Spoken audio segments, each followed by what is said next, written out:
Graça e paz a todos. Graça e paz. Então, hoje a gente continua à distância, não por muito tempo, a gente espera, né? A última escola dominical assim à distância, se Deus quiser. A gente espera que domingo que vem já esteja tudo normal, tudo restabelecido, eu esteja de volta aí no Brasil, né? É isso que a gente espera, né? Sim. Ah, sim, sim. Mas então a gente segue Exatamente. fazendo hoje mesmo à distância, né? Isso. E Então, nós somos a Igreja Metodista em Vila Esté. sim. Ficamos na Bom, Rua Alfredo Rocha Viana, número 159. 159, São Isso. José dos Campos. Uhum. Bom, Esse é o nosso convidado, nossa convidada para estar conosco. Nós temos cultos presenciais todo domingo às 18 horas. A escola dominical é online às 11 horas e temos estudo bíblico quinta-feira às 19h30. sim. 19h30, quinta-feira, ainda está sendo online. Nossa escola dominical, por enquanto, ainda está sendo online, mas o culto das 18 horas é presencial. Bom, Sim. então, a gente está continuando a falar sobre maturidade. Então, E hoje a chama gente vai alguém que você falar, conhece, alguém que precisa ouvir a palavra e aprender um pouco sobre maturidade cristã. sim, Bom, aproveita e chama alguém para compartilhar também da palavra do Senhor, para crescer na graça e no conhecimento de Deus. Vamos orar para começar o nosso estudo? vamos. Você olha, Valéria? Sim. Obrigada, Senhor, pelo privilégio de estudar a tua palavra, que nos ajuda a crescer mais e mais na graça e no conhecimento de Cristo Jesus. Ajuda-nos a crescer até atingir a nossa plenitude. É o que nós pedimos no nome de Jesus. Amém. Amém. Bom dia para você que vai estar vendo esse vídeo de manhã, porque nós aqui estamos gravando já está bem de noite, né? Sim. A gente já está até um pouquinho com sono. Bom, então, a gente fala aqui sobre esse estudo sobre maturidade cristã é baseado na revista de Escola Dominical em Marcha, que é da Igreja Metodista, e o tema que está sendo trabalhado nesse ano 2021 é maturidade cristã, fé, experiência e convivência, né? Sim. Bom, falamos sobre a importância da maturidade, é o que nós temos falado ao longo desse mês, né? Exatamente. Nós vamos passar um Será, tempinho aqui falando sobre maturidade. será que realmente é importante? Mas e aí a santificação, né? Seria seguir fielmente um pacote de costumes e regras? Né? Não é só algo que alguém reconhece de nós, assim, do tipo, fulano é santo, mas depois que morreu e tal, alguma coisa assim. O que Uhum. é essa O que é santificação? isso? Agora, quando a gente fala de perfeição, aí é mais complicado ainda, porque será que ser Como assim, perfeito é o mesmo que ser perfeição? infalível? Né? Não falhar nunca, não pecar nunca? Será que é isso? Nossa, seria um grande peso se fosse isso. Será que é isso que Deus quer de nós? Pois é. Então, qual o significado da perfeição cristã? Né? Esse é o ponto de Nosso hoje, que texto nós te bíblico de convidamos a hoje, estudar com a gente. nosso texto bíblico de hoje está no livro, na primeira carta de João, capítulo 3, versículos 1 a 10.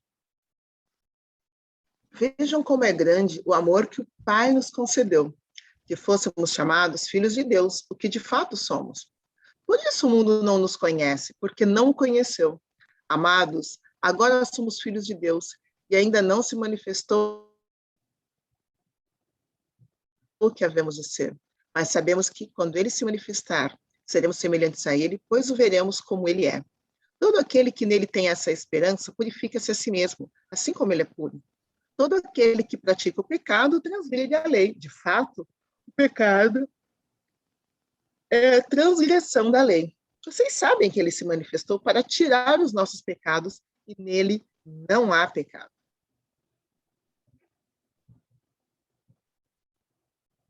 Todo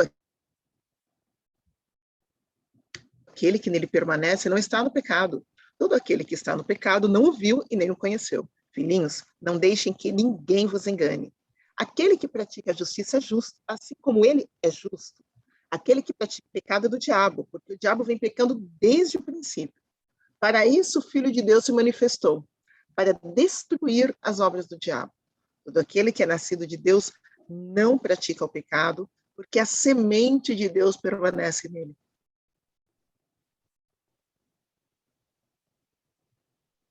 Ele não pode estar no pecado, porque é nascido de Deus. Desta forma, sabemos quem são os filhos de Deus e quem são os filhos do diabo. Quem não pratica a justiça não procede de Deus, e também quem não ama seu irmão.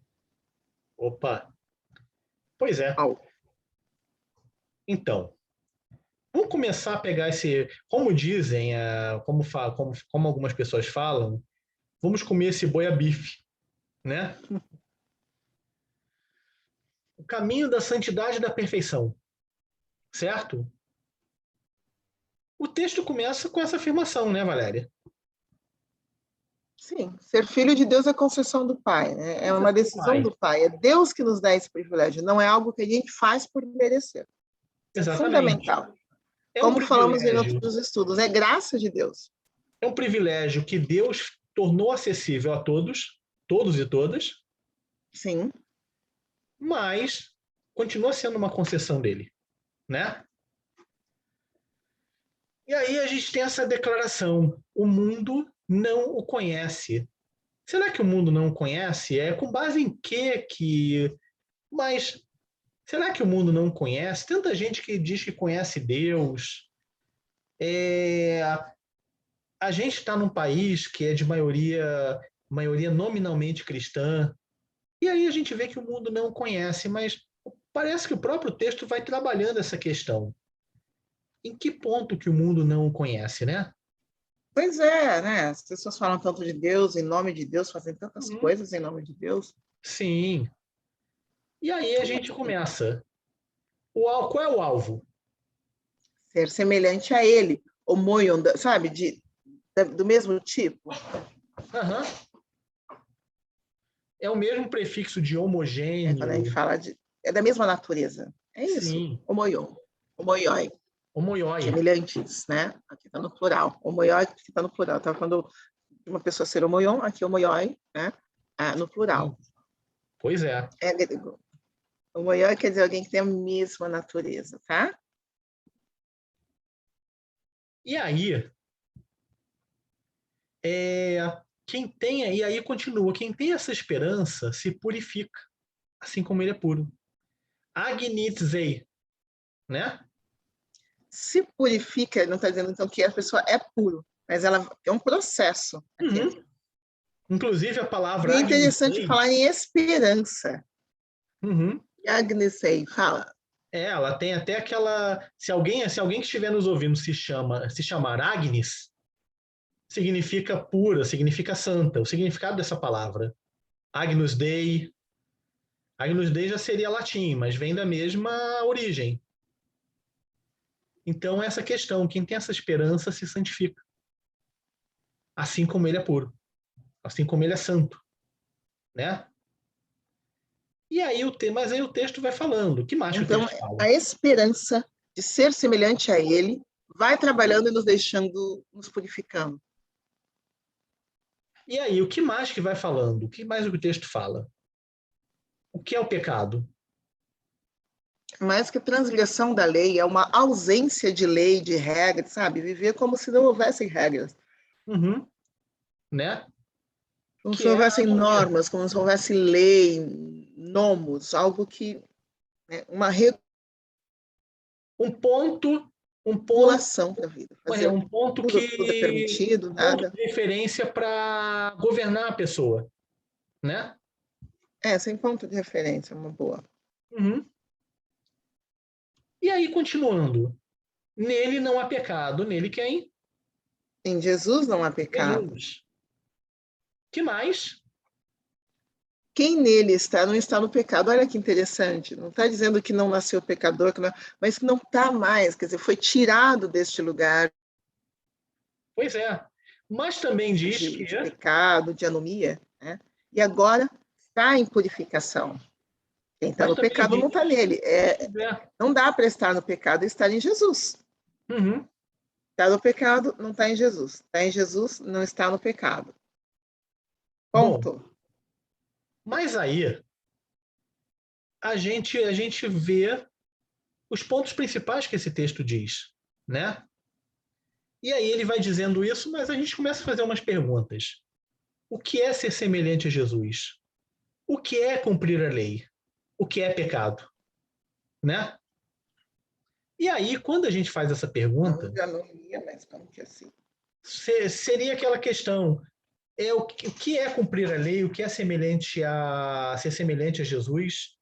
Seriam comportamentos, preceitos, costumes, rituais que a gente pratica para se tornar parecido, fórmulas religiosas do que seria isso, É né? muito comum, há muita confusão em que ser semelhante a Jesus seja isso. Talvez sentimentos, será que são Inclusive, há coisas que a quem gente sente? se flagele, né, querendo Uhum. sentir como Jesus. Pois é. Qual o caminho da santidade e da perfeição cristã? Por quê? Porque se a gente trilhar por esse caminho do comportamento, do preceito, do costume e do ritual, a gente pode acabar entrando no caminho da hipocrisia. Porque muitas vezes toda essa aparência externa, ela é elaborada, ela é desenvolvida na pessoa exatamente para encobrir uma série de podres, por assim dizer, né? E assim, é...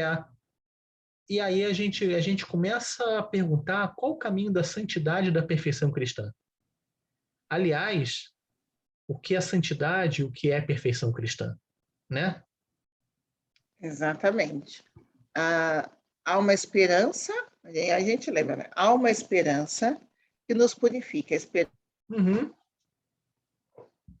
esperança que nos leva a ser semelhantes a eles. O tempo todo a gente vai falando de caminho, leva a ser, e começa a purificar. Tem uma ideia de processo aí, né? Uhum. E tem a ideia de processo e a ideia de que a gente não pode estacionar num lugar, não para no pecado, não está no pecado. Ponto final. Pois é, então. Aí o texto continua e começa a dar umas pistas de por onde se segue esse caminho, né? Sim. Quem pratica a justiça, por quê? Porque ele é justo. Então, ser semelhante a ele, se Jesus é justo, nós Exatamente, é buscamos a justiça. um É a traço primeira dica. essencial. Quem está em Jesus não é injusto. Sim, um traço essencial é a justiça, é a retidão, né? Então aqui já começa. E a justiça e a retidão é algo que muitas vezes ele é manifesto externamente, mas ele vem de dentro. Precisamente. É diferente de cumpridor de leis e regras. Uhum. É alguém Exatamente, é cuja uma coisa. forma de vida Exatamente. E é uma depois, vida justa. e aí o que mais que fala? Fala que o Filho de Deus se manifestou para destruir as obras do diabolos. Diabolos, que quer dizer do divisor, Uhum. né? Então, de quem causa divisão, confusão e tudo. A gente está falando de retidão, de justiça, e aí a gente vê a ideia de espalhar, de dividir. De dividir, de semear os caminhos tortos, né? Tensão, discórdia. De ter É, tensão, discórdia, separação, divisão, né? tudo isso Essa é a obra do diabolos, porque é literalmente o que o nome significa. o divisor, O né? divisor, precisamente. E aí o que o texto continua falando? O texto traz no final uma definição sobre quem é filho de Deus e quem não é. E essa definição está baseada Na justiça na justiça e no amor. e no amor. Né? Novamente, aquela ideia do Dicaios, do ser reto, do ser justo, mas também de ter um amor incondicional. Sim. É uma justiça temperada por um amor incondicional, ágape. A justiça de alguém que Pois se é. doa, semelhante a Jesus, né? Na semana passada nós usamos o texto que fala sobre ter o mesmo sentimento que houve em Cristo Jesus, né? E Jesus, ele se doa. E aqui a gente tem novamente essa ideia de uma justiça que é acompanhada de uma entrega pessoal incondicional. É graça, é pura graça de Deus. É isso que é ser filho de Deus. Então, o que que a gente chega na conclusão? O amor é a motivação da santidade. Ou seja, Sim. não é o comportamento, não é o costume, não é o ritual, mas não há santidade sem amor. Existem disciplinas espirituais que a gente usa para a gente se desenvolver. Ok, isso está certo, não está errado, não. A questão é que o amor é que move a santidade. E esse é um ponto essencial. Né? Como está aqui no texto de Romanos 13:10. O amor não pratica o mal como O amor contra não o pratica o próximo. mal contra o mal. Portanto, o amor é o cumprimento da lei. É o cumprimento da lei. Da ausência de lei, Na ausência de lei, viver no pecado, a ausência exatamente. de lei é a ausência de amor. Perante Deus, a ausência do amor Contra o é próximo, de exatamente praticar mal contra o próximo, a por exemplo. anomia de que a gente falou um pouquinho antes. Precisamente. Uma vida reta, uma vida que leva a um amor incondicional pelo outro. Uhum. Então, A santidade. trazer prejuízos, a trazer divisões, a trazer tudo isso. Então, o que caracteriza, no final das contas, o que é santidade e maturidade cristã? É exatamente justiça, retidão e o amor. É isso que caracteriza. O que vem daí em diante é consequência. Dá para a pessoa simular, fingir várias posturas que fazem com que ela seja percebida como alguém santo e maduro sem que ela tenha? Dá. Com Mas certeza. santidade e maturidade cristã só por meio da retidão e do amor. E aí Há a um gente fala, processo aqui. a Essa gente, perfeição, a gente processo, apresenta, né, de completude, integralidade, algo que passou por um caminho e está com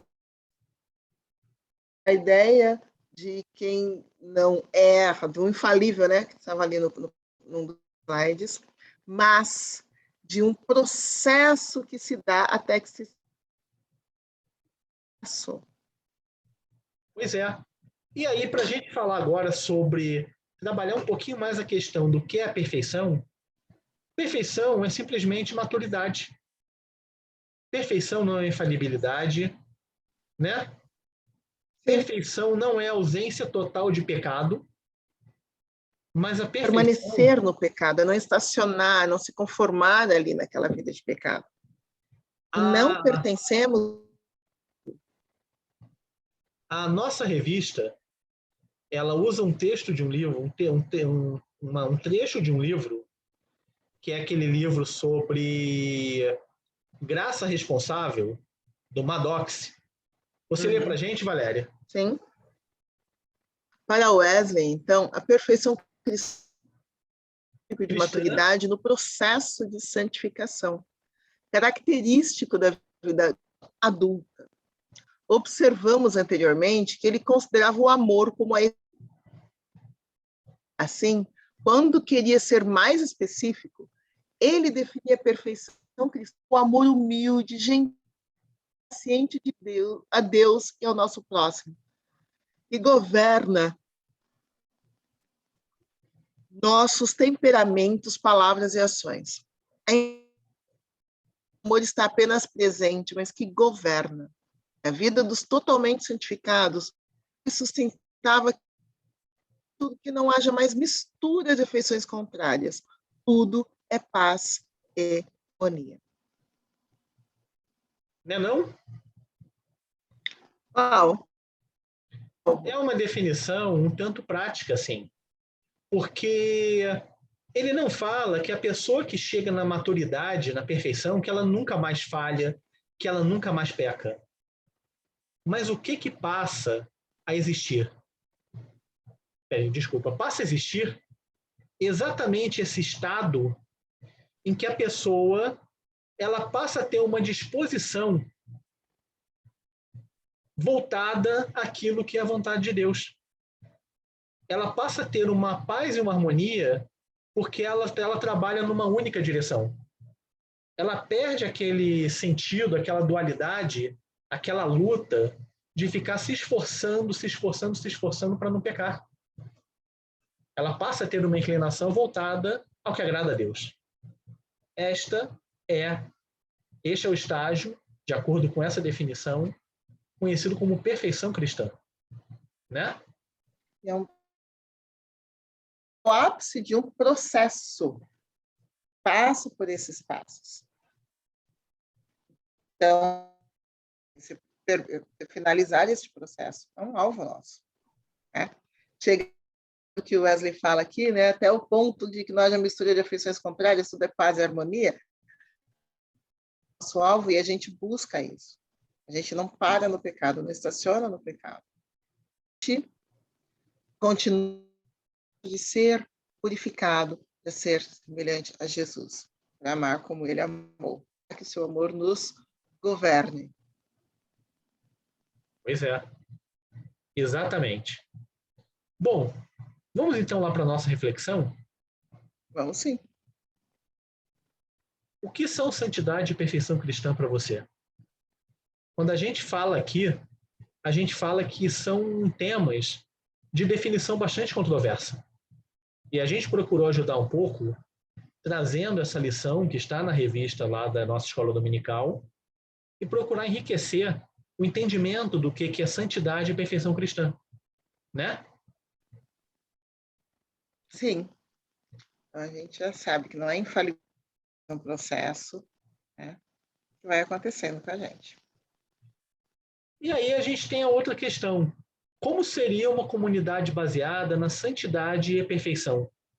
Porque dentro de todos aqueles conceitos que a gente tem sobre o que é ser santo, sobre o que é ser perfeito, muitas vezes a gente pensa que a pessoa que busca viver baseada na santidade, na perfeição, acaba se tornando um chato, não é? Quando, na verdade, é para essa coisa, de harmonia, Mas, de paz, porque é baseado no amor de Deus. exatamente. É harmonia, é paz e até mesmo é festa. Sim. Porque quando há santidade e perfeição de verdade, não há espaço para chatice. Há muita vida que decorre Há daí. muita vida. E a vida é festa. Isso é vivo. Isso não é chato, isso não é morto, isso não é aquele negócio enfadonho. Não, isso é vivo. Ore ao Senhor em busca da vitória sobre o pecado.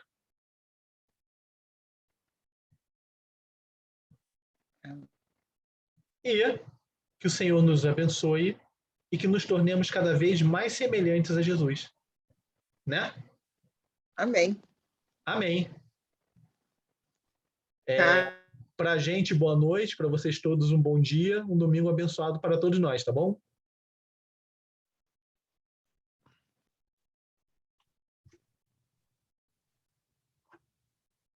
Tá. Deus abençoe a todos.